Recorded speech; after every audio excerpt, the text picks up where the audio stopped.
So I just got done watching a movie called The Waves of Madness. This movie is being promoted as the first ever side-scrolling action horror film.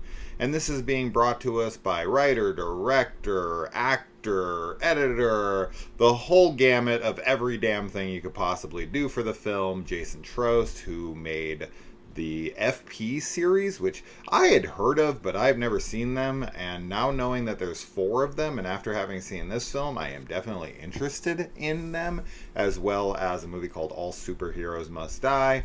Once again, another movie I've heard of, never saw. But this absolutely is for a very specific audience, and that is an audience that is into gaming, especially retro gaming, and fans of H.P. Lovecraft. This is independent filmmaking at its finest, as far as just inspirationally, anyway. This was made for $20,000 in a studio apartment with a cast or at least a crew of 3 is what I read. And it's really just, he has a bunch of matte paintings. He edited the whole thing on Final Cut himself, added in all the special effects, a lot of practicals, this and that. Man, it's in black and white. It feels like you're watching like cutscenes from an old video game, and this has just got like cult status written all over it. It reminds me of something like a Kung Fury or early Astron 6 stuff like Manborg. If you're into that type of indie filmmaking, that's a passion project, a labor of love, you'll definitely want to support this one and give it your time and your money. It's a very short movie. I think it's only like 60 some odd minutes long.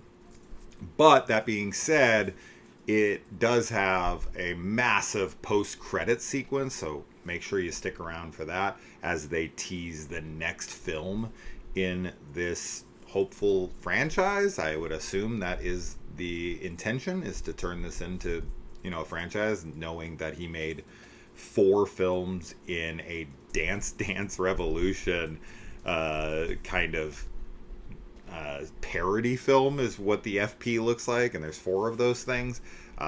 This is definitely something that looks like it's more something that he genuinely loves. Now, this is brought to us by Umbrella Entertainment, and in the ships there is a store or a part of the ship that's called SD Perry's. Anybody who is a fan of the Resident Evil franchise will know who SD Perry is.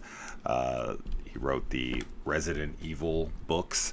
So that was pretty cool to see. Clearly, this is a massive fan of gaming, especially retro gaming.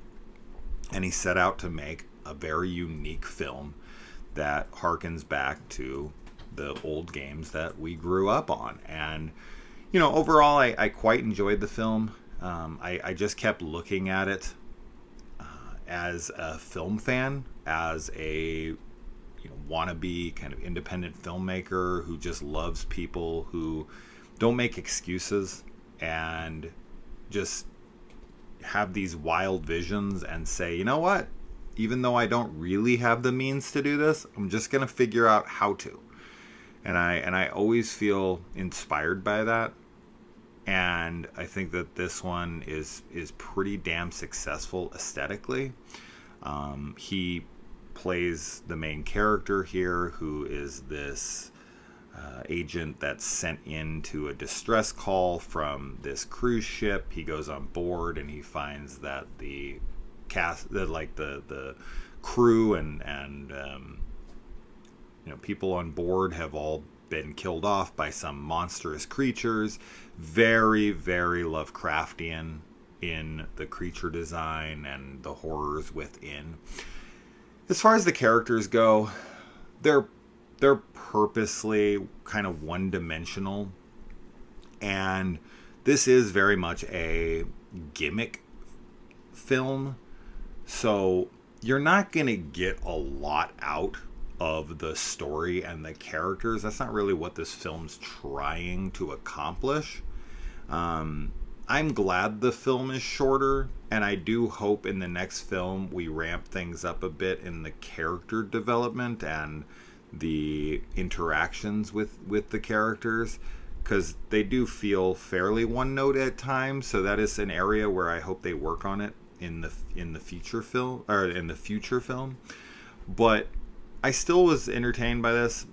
I don't know how much rewatchability there is except for looking for Easter eggs, but I still respect and appreciate this film a lot. And I think that anyone who's a big fan of do-it-yourself filmmaking could,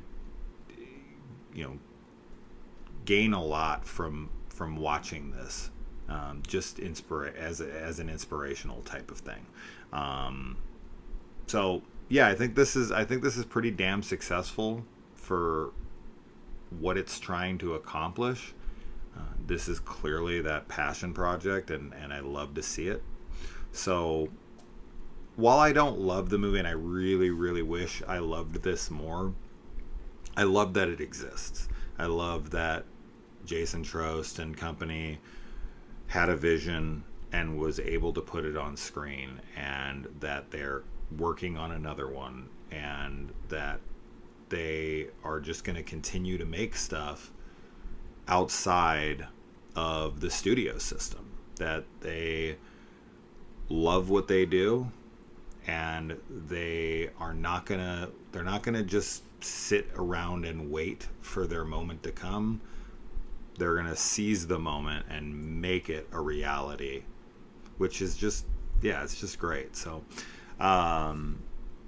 definitely at least check out a trailer. Go look at the trailer, see if this vibes with you. It's got that very, very do-it-yourself indie feel to it,